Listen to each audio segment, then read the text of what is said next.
Бурхан таны амьдралд юу хүсэж байгааг мэдэх болон Бурханы хүслийг биелүүлэх хоёр тис ондоо зүйлс. Библийн багш зохиолч Тозер нэгэн номлолдоо Бурханы хүслийг биелүүлэхэд бидний оролцоо шийдвэр чухал. Бурхан хүн бүрд чөлөөт хүсэл буюу сонгох эрхийг өгсөн. Бид энэ эрхээ ашиглан Бурханы хүссэн зүйлийг хийж болохч өөрийн хүслээр явж бас болно гэж онцлсан байдаг.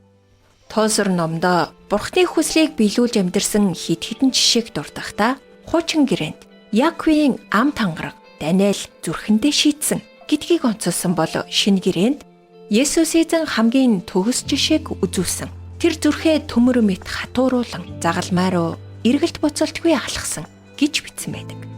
Библиэд эдгээр хүмүүс Бурханы хүслийг мэдээ зогсохгүй түнд дуулууртай захирагдахаар шийтсэн. Бурхан өөрийн хүслийг хинээрч хүчээр хийлгүүлдэггүй.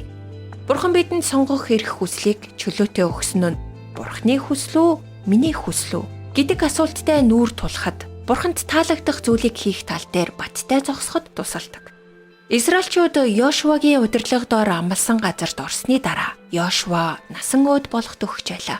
Тэгээд тэр үндэстний удирдагчдыг цуглуулж тэдэнд уриалсан байдаг. Өнөөдөр та нар хинд үйлчлэхээ сонго. Бурхан яг ийм сонголтыг өнөөдөр бидэнд ч бас өгдөг. Та хинд үйлчлэх вэ? Мөнхийн мөнхөд оршигч Бурхан дөө. Эсвэл энэ дэлхийн Бурхад гэж нэрлэгддэг зүйл дөө. Йошуа өөрийн шийдвэрээ тодорхой илэрхийлсэн байдаг. Тэрхүү үг нь өнөөдрийг хүртэл түүхэнд ихшгэлсээр байна.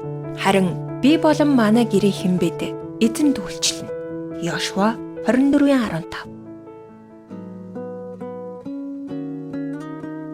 Урмын үгс сэтгэлийн зовлонгоос холдуулдаг.